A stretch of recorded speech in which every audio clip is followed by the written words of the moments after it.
My name is Harry. I'm from London. Meghan Markle here.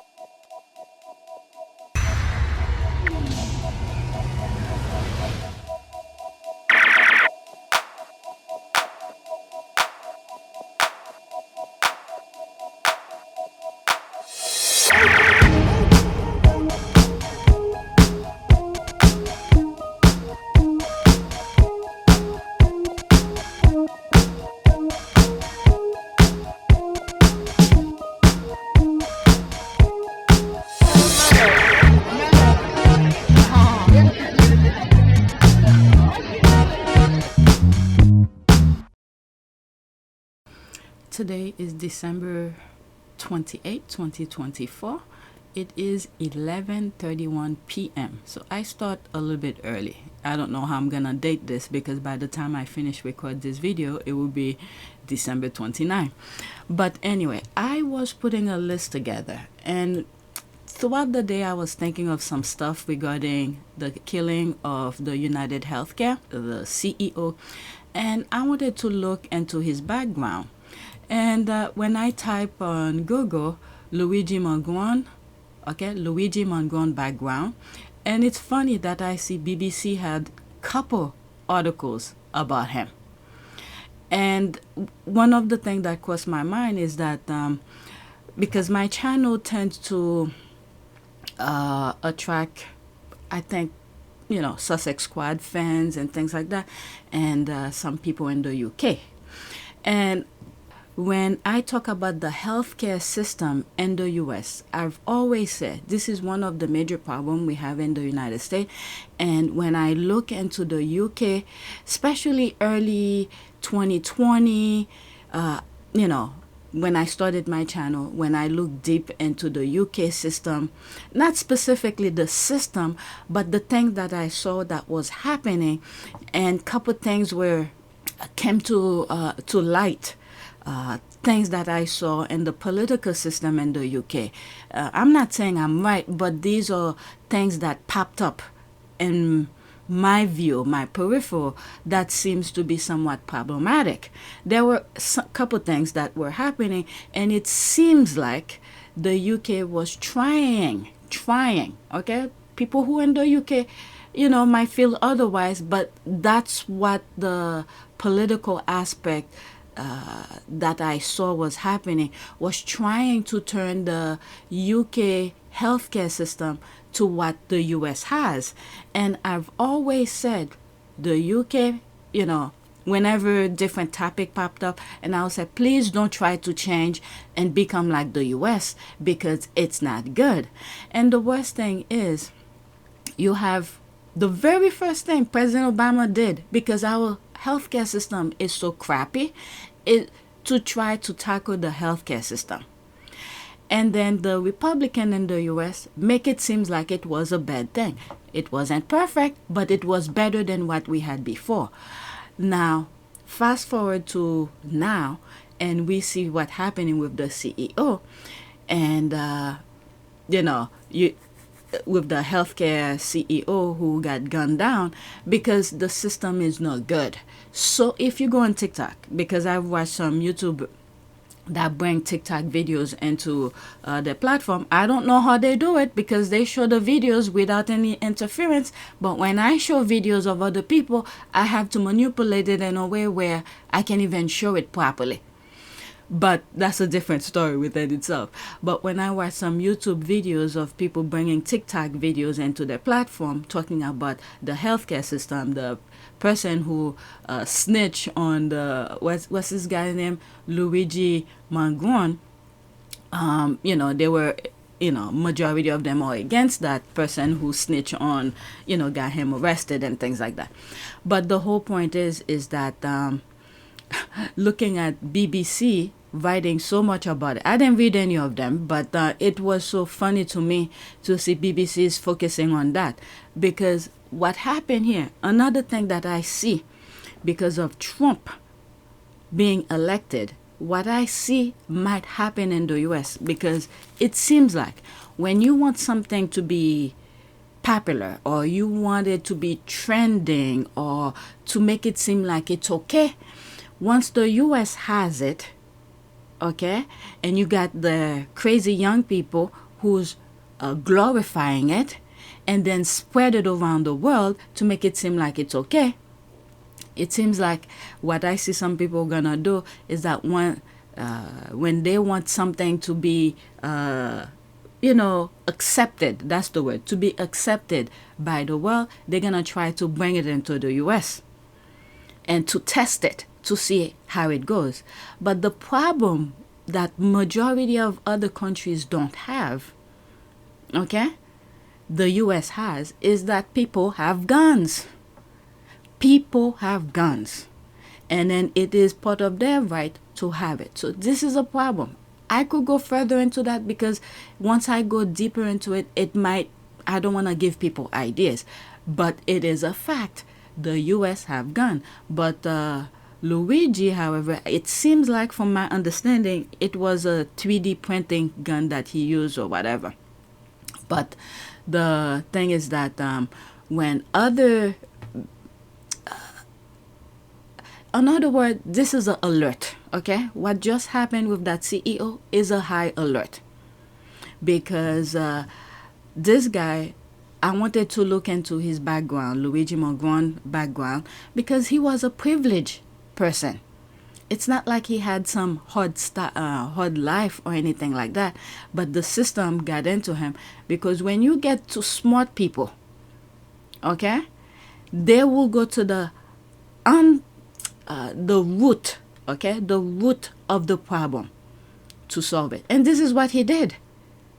Okay, this is what he did. He didn't go to the people who, let's say, they're calling and trying to deny him a thing, but he went to the root of the problem, which was the CEO, because these are the decision makers who make the business follow certain rules and things like that. He didn't go to the little people. Okay, so much to say about that. But anyway, one of the things I wanted to look into was his background. Let me pause and gather myself one more time. But the reason I started it like that is because when I type in Google Luigi Mangione background, BBC already wrote several articles about him. Because the UK seems like, I don't know, I haven't followed too much of the political aspect lately in the UK, but it seems like back then they were inching into turning the NHS into a for-profit. Okay? And then I've always pointed out on many of my podcasts, if you are in the UK, fight for your NHS, because many of these people are trying, to turn it into for-profit. And things that you've seen come out of, one of those it's like a documentary of how the royal family profit from many different things. And one of the things we find out is that NHS, the ambulance is paying to park their cars and property of the royal family and all of that when they're receiving taxpayer. Okay, let's just say the UK have its own problem. The US has its own problem. Okay, I'm not saying we are better than the UK, but every respective countries have their own problems. But the main thing is, if you're trying, this is just a warning from me and the US who giving to the UK, because if they're trying to turn the NHS a for-profit, it's going to be a very greedy situation. And what just happened here in the US with the CEO of the United Healthcare, it's because, it's one person, but majority of the people in the US are fed up with the system because you're paying into it. It's not like it was free. People paying into a system, and when it's time to get back from what you're paying into, they want to rip it away from you. Another example that's happening right now in the US. Every single working every single person pay into their Social Security. Now, if I type into Google what the GOP trying to do with Social Security, It's that they're trying to remove it. They don't want people to have Social Security. Majority of people who work pay into it. Now, when they're retired, they're supposed to get back from it. So many things have happened. People pay into it. They take money from it to go to war, and then, in other words, they borrow from it to go to war. Have they ever paid for back into the Social Security system? It's almost like the UK. When something is working, okay, they want something from it, they mess it up, and then pretend there's a problem. When the thing was already working very finely, there was no problem. So they borrow into the Social Security, and then now when the workers, you get old, you're supposed to get back into it, they don't want to give it back. Instead, they're trying to increase the age of retirement so you could keep on paying into it, and by the time you're retired, you probably have 2 or 3 years left, and then you're gone. Okay? So these are some of the issues that's going on.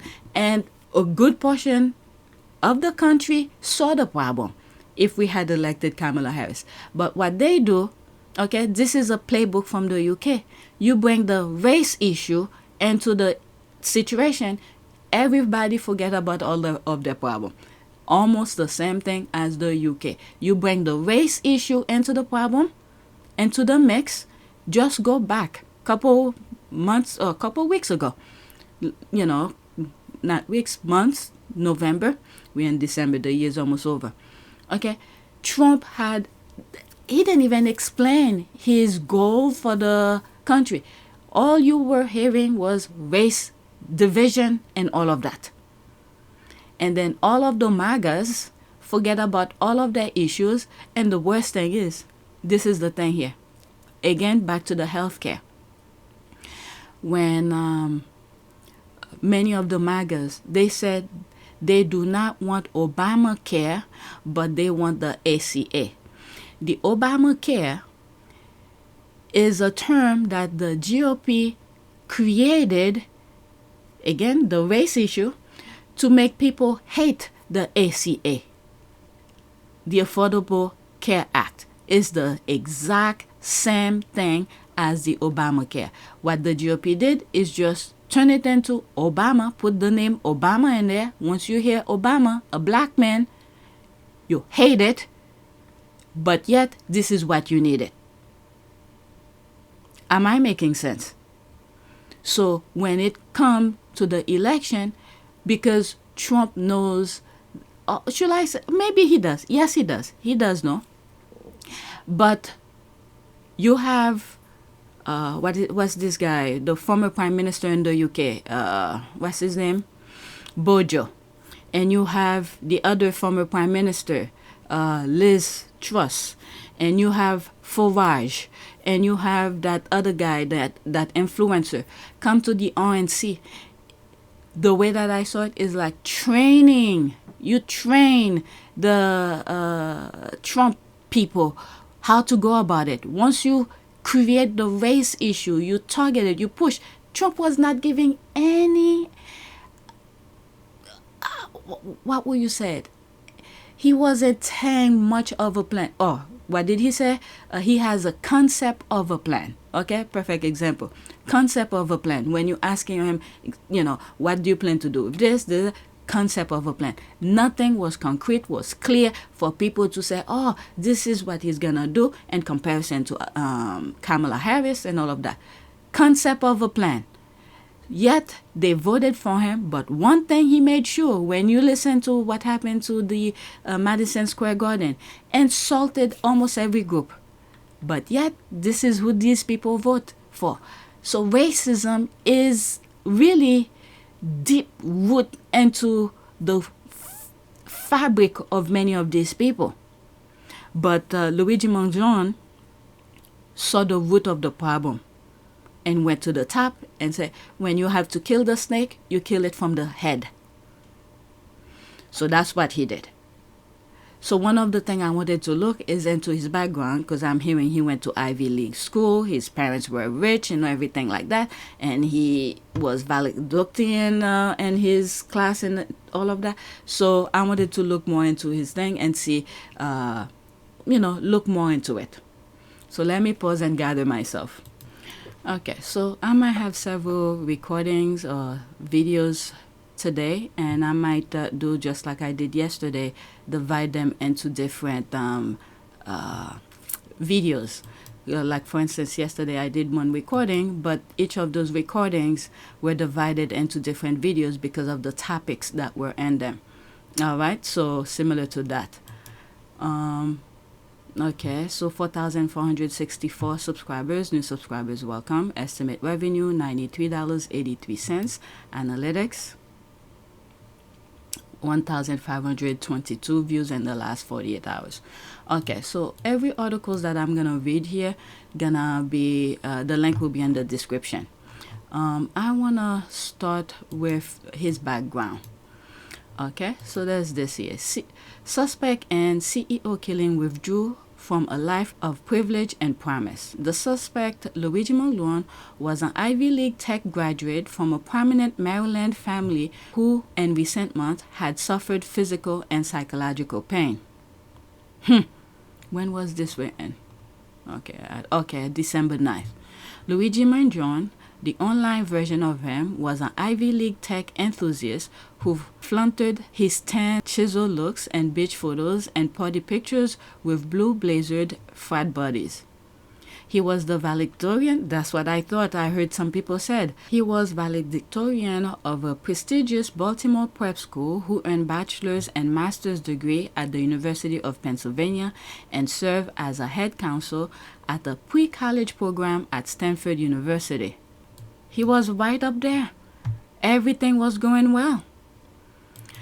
This is what I say sometimes. When some people don't give a F anymore, okay, they do the unthinkable. When you trigger, you point, you keep on, my goodness. And many of these people, especially him, I will assume, some of the issues that African American are facing, probably he never faced it before. So when one of those things, and this is one of the things that Trump should be very careful with his MAGA fans, because he triggered them to get to the point of that, thinking that everything will be okay. But now, when you go on social media, what that guy Vivek and what's the other guy from South Africa who owns Twitter? I can't even think of his name. Elon, when they start talking, you attacking the Americans, these people better be very careful. Because you have an Indian who's talking down into these people who think they're better than anybody, those MAGAs, and you calling them dumb and everything like that. I'm trying to hold my tongue so I don't say certain things, but these people better be very careful. There's one comment I was reading in a video, and the person says American problem and is American solution, something like that, in that nature. And this person have it perfectly. This is American problem, and American gonna have to solve it, because if you're bringing people outside to come and solve it, these people better be very careful. You trigger them saying that they're not smart enough. But yet, I mean, don't get me wrong, that's for them to vote for Trump. I have to agree with them in that aspect. But still, you can't go and target them like that, because it's not all American that are like that. Because a good portion of people of American did not vote for Trump because they saw the stupidity. But yet you have these people, the Vivek guy, I don't know if I'm even pronouncing his name right, and the Elon, talking down into the American people who voted for Trump. And then Trump had rallying them up to get so angry because they didn't want a black woman to be president. I'm telling you, this is going to be messy. Let's see how this goes.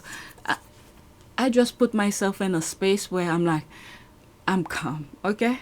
I'm just in my bubble, because I try to warn, even though my channel is not that huge, but still, when I try to put certain things, I try my best. I don't know, to put a reasonable discussion out there, at least for you to think about it.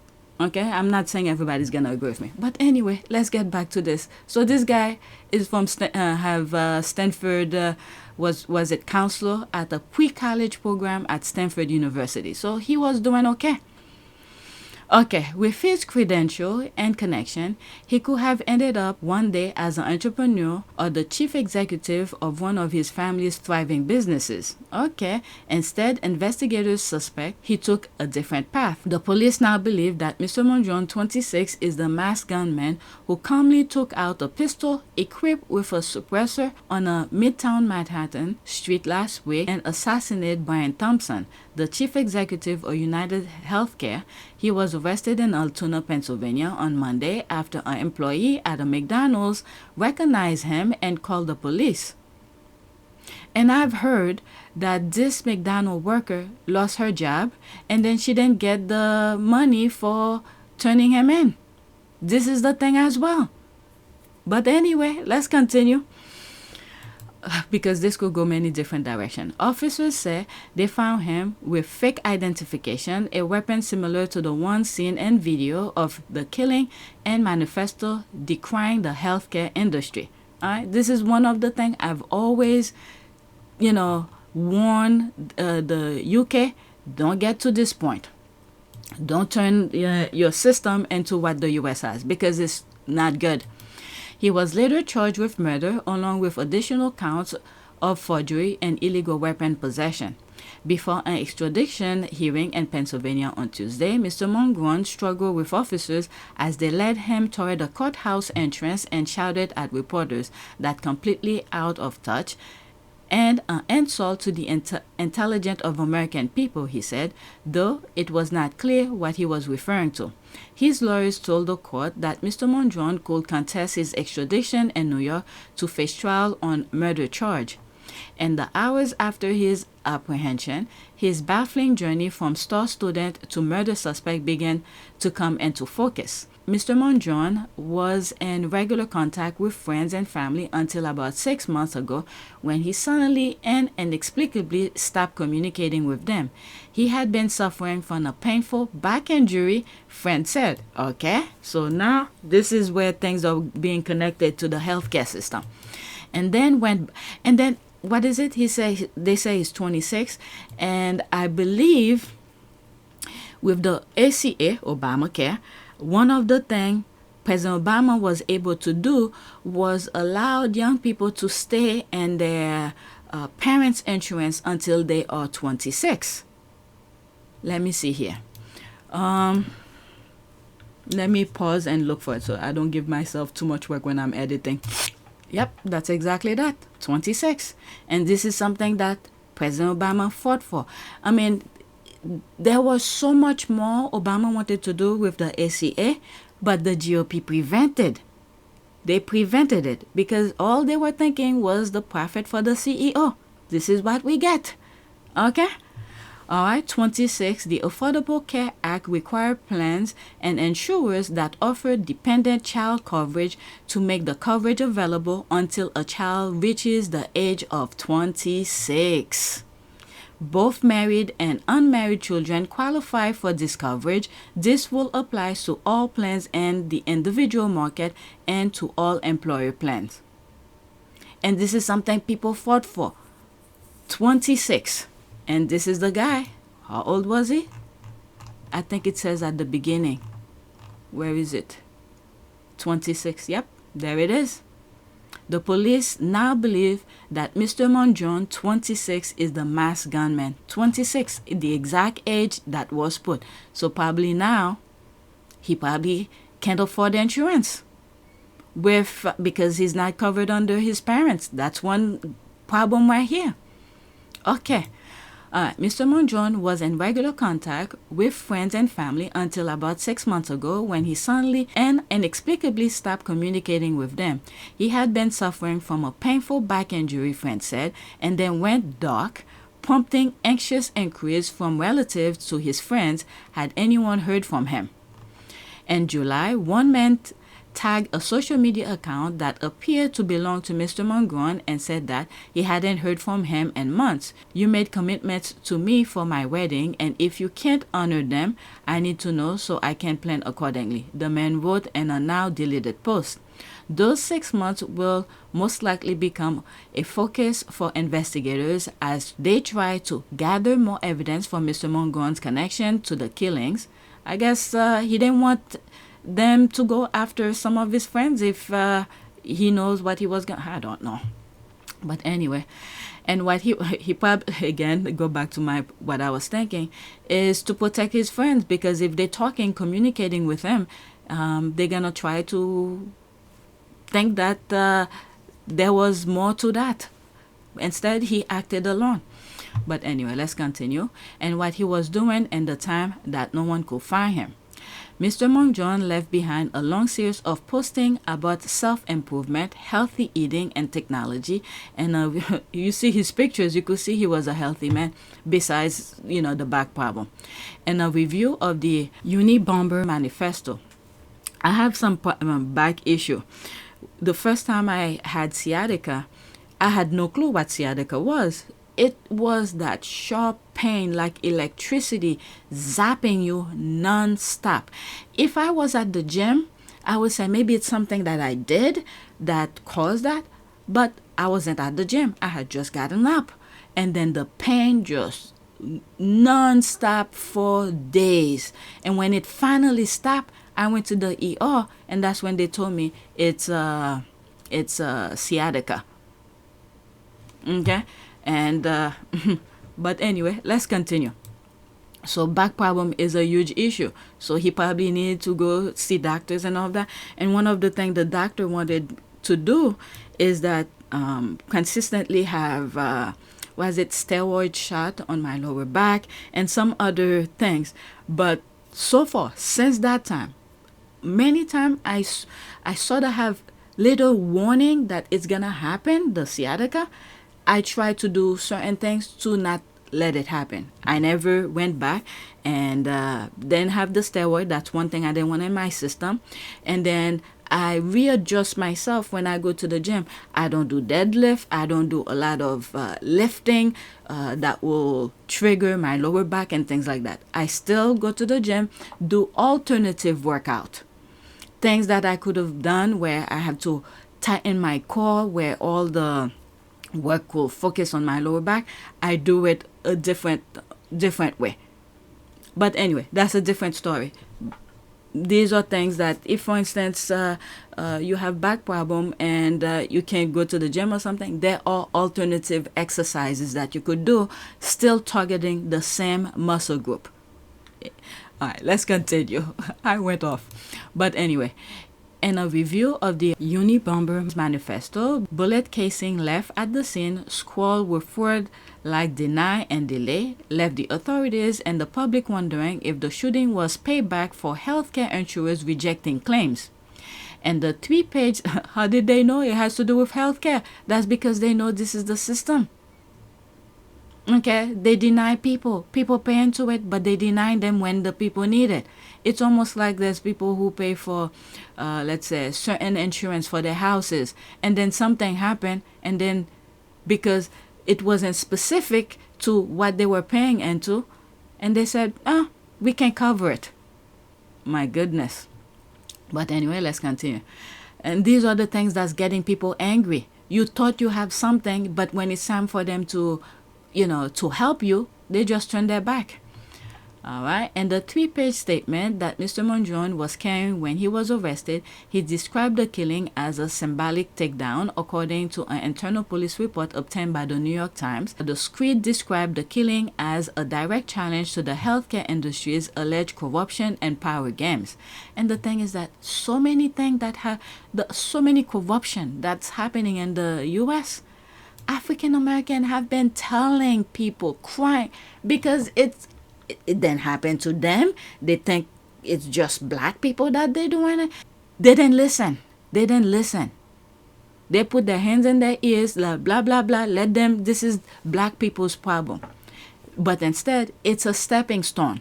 It's a stepping stone. They take it, they started with African American, eliminate couple group of people, and then move to the next. Okay? But let's continue.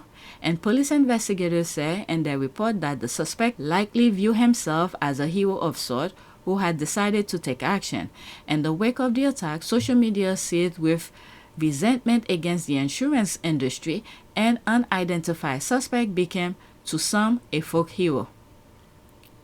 This background, I know where this background is. This is by, how do you call this? George Washington Bridge.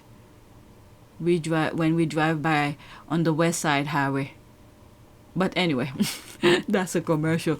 But anyway, his grandfather, Nick Mangione Sr., and grandmother, Mary C. Mangione, purchased the Turf Valley Country Club in Elliott City, Maryland in the 1970s and developed the golf course community. In the 1980s, the family purchased Hayfield Country Club in Hunt Valley, Maryland. It also found the nursing home company Lauren Health Services, and Mr. Mangione's father, Louis Mangione, became an owner. So they're dealing with a nursing home. So who knows? I don't know how the nursing home system work, but I will assume there's health issues with many of those nursing homes. So probably deny a couple of those clients who live in the nursing home some stuff. But anyway, let's continue.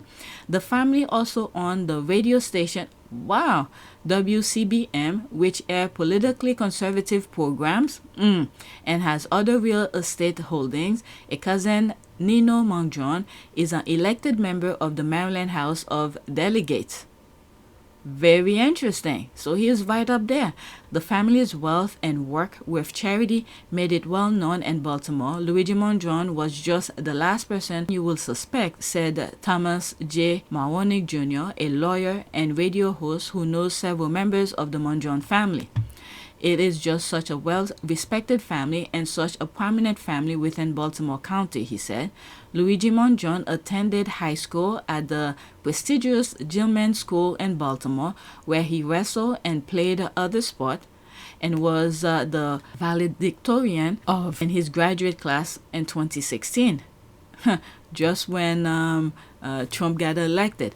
And a graduate, I don't know, I just connect that, nothing, okay? Don't take it anything more than just what I just said. In a graduation speech, he described his class as coming up with new ideas and challenging the world around it. Wow. He thanked parents in attendance for sending him and his classmates to the school, which he described as far from a small financial investment. Tuition is currently $37,690 per year for high schoolers. Wow. Aaron Cranston, who became friends with Mr. Mangione during their time at Gilman, said he recalled Mr. Mangione as being particularly smart, perhaps the smartest at the elite private school. Even before college, Mr. Mangione had already made a mobile app, where users could fly a paper airplane through obstacles. Wow. Mr. Mangione was social, friendly, and never particularly political. Mr. Cranston recalled he was ambitious and carried his long interest in computer science toward college. You know what just came to mind? Because you have the Elon, the Vivek saying that the U.S. doesn't have smart people. But when you look at his action, maybe they might be right. But for him to create this paper airplane, and create apps and all of that. So there are some smart people who could do the work here in the U.S. But you have these two, okay, under Trump type of wings, discrediting American who already have some, technology know-how. There was a comment that I wrote on a comment section. Maybe I should look for it. It should fit into this tweet. Let me go look for it. Okay, so this is the tweet here, where Elon and Vivek Donald Trump, okay? It's a parody. It's a parody. Elon and Vivek are absolutely right. American poly-educates are mentally weak and culturally lacking. This is what I was making reference to, insulting Americans. So, but I'll get back to it. I'll focus more on this later, but these are some of the things that I put out. Okay? When, for instance, they're saying that there's some, as bad as many issues in the U.S. are bad, but the good thing here that the U.S. have is that there's the freedom to create. Okay, you have ideas, you could create, and you could be the best of whatever, and you could make as much money as possible. But once many of them get to the top, okay, they become a CEO, they become greedy, and then they remove the carpet underneath them and prevent others from reaching that. This is the point where we're getting at. So one of the things that I point out here is that these are a couple people in China. Okay, some Chinese who became wealthy and were later imprisoned by the government. Okay, so these are some points that I was raising on the topic of what the Trump people are trying to do. Because when you're trying to make America like the way those other dictators are, these are the things that will happen.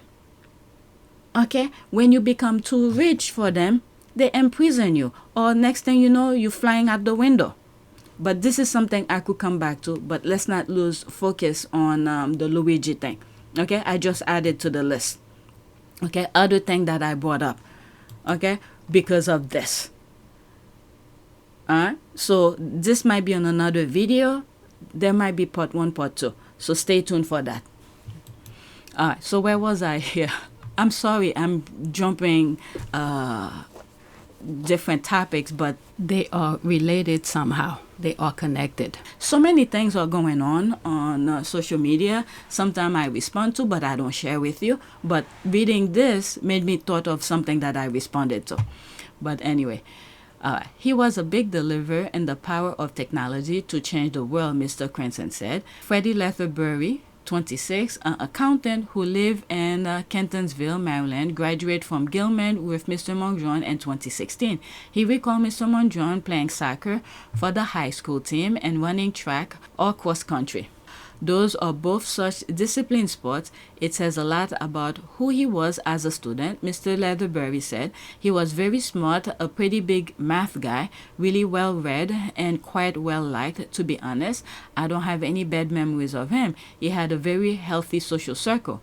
Race Saunders, 27, now a software developer who lives in California, recalled being study buddy with Mr. Mangione in high school. He remembered Mr. Mangione as a hard worker.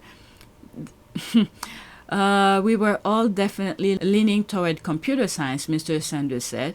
In college, Mr. Mangione excelled in that field. The commencement program for the University of Pennsylvania class of 2020 lists Mr. Mangione as a member of school chapter of Eta Kappa Nu, academic honor society for students in electrical and computer engineering that was founded in 1909. The society is selective, inviting only the top quarter of the junior class and top third of the senior class and those major for membership, according to its website. Wow. So he was right up there. Okay, Mr. Mangione's interest in computer games started at a young age when he began exploring the community online, according to now deleted interview published on the University of Pennsylvania's campus event blog in 2018. This is the thing. Once you do something, they don't want to associate with you. But there's a reason. I'm not glorify what he did, but he probably reach a point where, my goodness, you try to do everything the right way, you pay into the system, and now they're pulling the carpet under you. That's what it is, in my humble opinion. From there, the interview said he wanted to start creating games himself and taught himself to code in high school. That's why I'm a computer science major now. That's how I got into it, Mr. Mangione said in the interview. I just really wanted to make games. And with the Vivek guy, and who's comparing, saying that Americans are lazy, they don't have the capacity to do things, they need to bring Indian. I don't know if some of you heard some of the BS that is being said, that they should bring Indian to come here and work here, get what's that visa code, something, the same thing I think Elon got to come into the US. The thing that happened here with the US system, we give people the free will to explore whatever it is that they interest. You don't need to force people like the Chinese do. I mean, in a way, you have to put some pressure on your kids, but not like where you make it where the kids don't have any social life at all. There's so much into this, psychologically, all sort of things.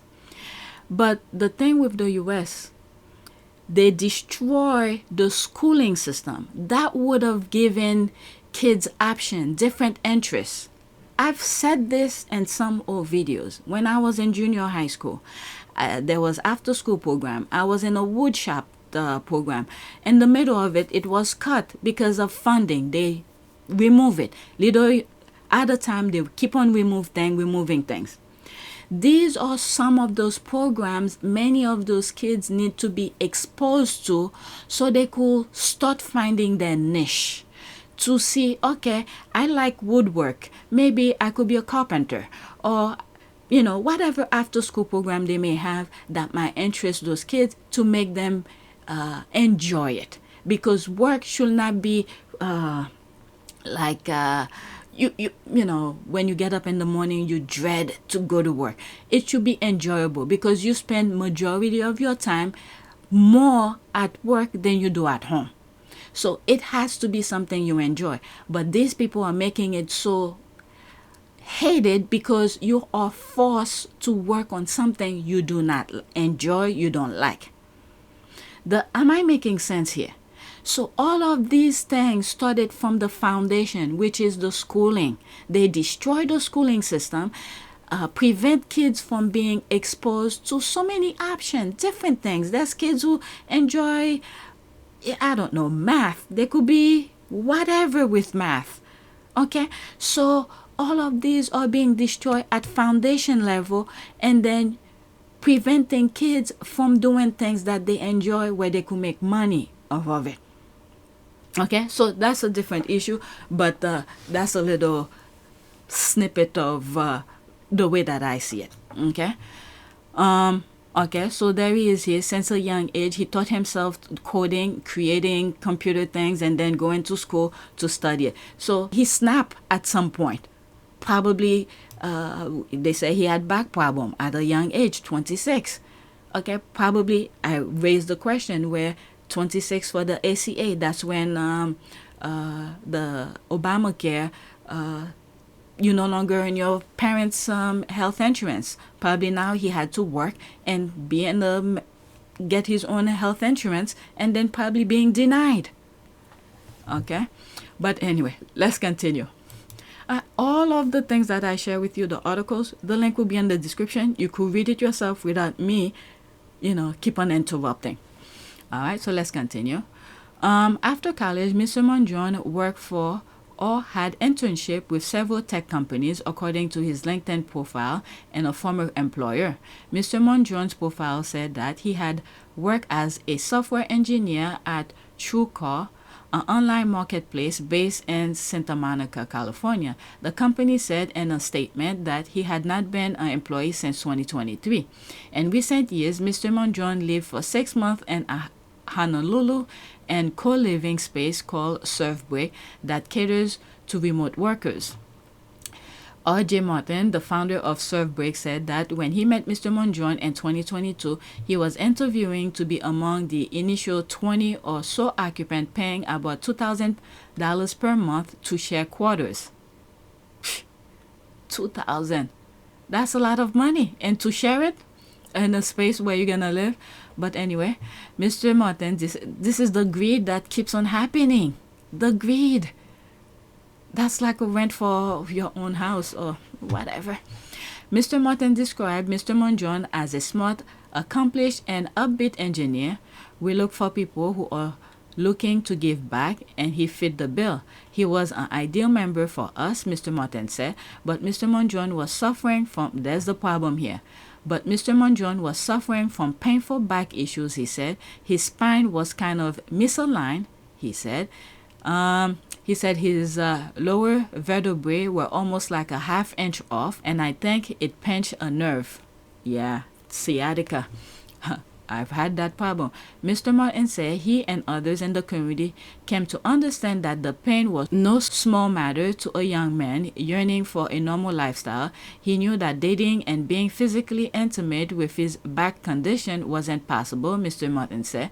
Mr. Mangione left the co-living space after 6 months to return to East Coast, where he told Mr. Martin he was planning to see his doctor. He returned to Honolulu afterward and rented an apartment in the same neighborhood. Mr. Martin said that Mr. Mangione left Hawaii in the summer of 2023, presumably for an operation on his back.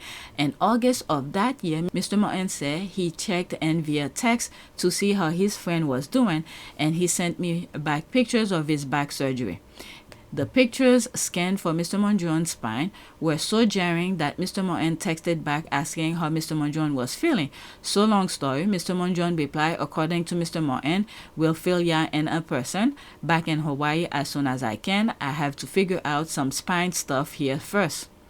He said Mr. Mangione did in fact report in late 2023 that he had gone back to Hawaii visiting Maui, the Big Island, and Oahu in November and December before returning to Baltimore to see his family. While on Hulu, Mr. Mangione received a citation for trespassing for having failed to observe a sign at the whatever that word here, Noani Pali Lookout, a spot with a breathtaking view of the island. He was fined $100. Mr. Martin said he made plans to connect with Mr. Mangione in February when March came, and when Mr. Martin texted, "Miss you, brother. Hope you are mostly recovered. Let's catch up soon." Yeah, dude, let's catch up on the phone, Mr. Mangione replied on April 15, according to Mr. Martin, but they did not connect. It appeared that Mr. Mangione spent at least part of that spring in Japan, according to email he exchanged with a writer in Britain. On May 20, Mr. Martin thought of his friend again and texted, you awake? Alright, Mr. Mangione did not answer. He said a month later, in June 23, he texted him again, where in the world are you? There was no response. Through a series of posts, Mr. Mangione trail on the internet hinted at pain, both physical and philosophical. In January, Mr. Mangione left a review of a book containing the rambling manifesto of Ted Kaczynski, the Unabomber, on Goodreads, a social media site for bookworms. It's easy to quickly and thoughtlessly write this off as a manifesto of a lunatic in order to avoid facing some of the uncomfortable problems it identifies. Mr. Mangione wrote of the document, but it's simply impossible to ignore how prescient many of his predictions about modern society turn out. One of Mr. Mangione's favorite quotes listed on Goodreads was, "It is no measure of health to be well adjusted to a profoundly sick society," from Jiddu Krishnamurti, okay, whatever the last name here, the religious philosopher and teacher.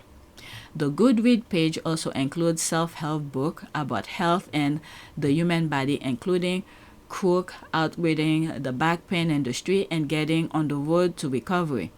A social media account that appeared to belong to Mr. Mangione featured an X-ray image of a spine reinforced with surgical implant. The X-ray showed a spinal fusion, a procedure that uses screw and rod to fuse two levels of the spine to address a misalignment that can cause serious pain, according to Dr. Hasit Mehta, a professor at New York Medical College. Mr. Crenson, the school friend, said that he was forwarded a message this year from Mr. Mangione's family saying that the family had not heard from him in several months after his surgery. His mother filed a missing person report on November 18, according to a senior law enforcement official. Relatives were hoping friends might know of his whereabouts. Few, if any, did until his arrest on Monday morning.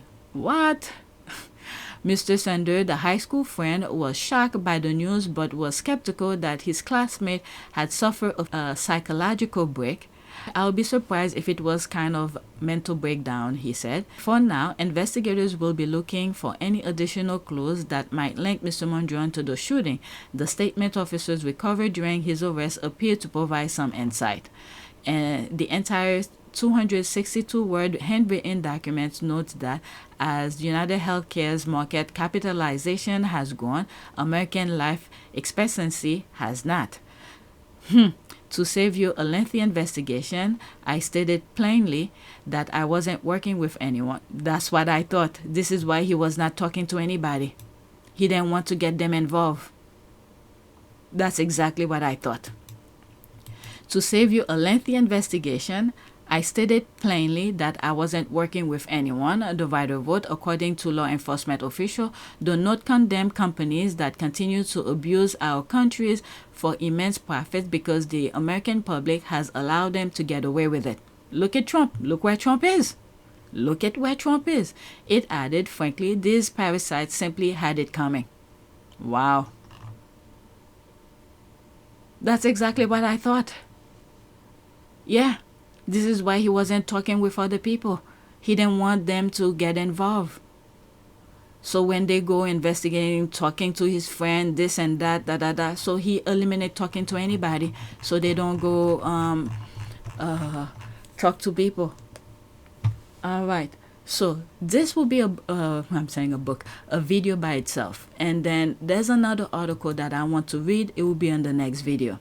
Okay, most Americans blame insurance profits and denial alongside the killer and UHS CEO death poll finds. Okay, so I'm gonna read this and see how I could insert some of my opinion in it, and depend how long I read this and whatever I insert, and then I will also put this tweet into it.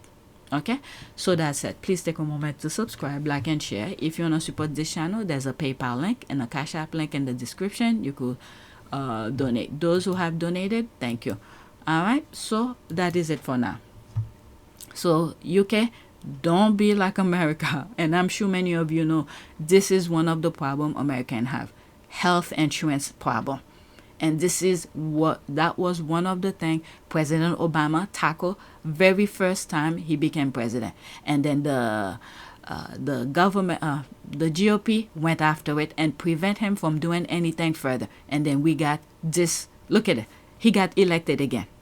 Okay? So that's that.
It is a great privilege to be with all of you today.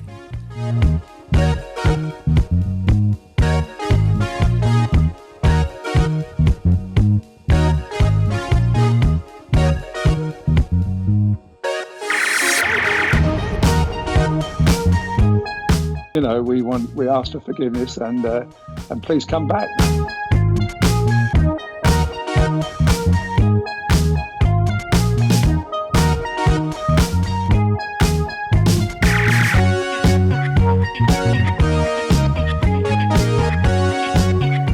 As you saw me find the love and happiness that I'd hoped for all my life.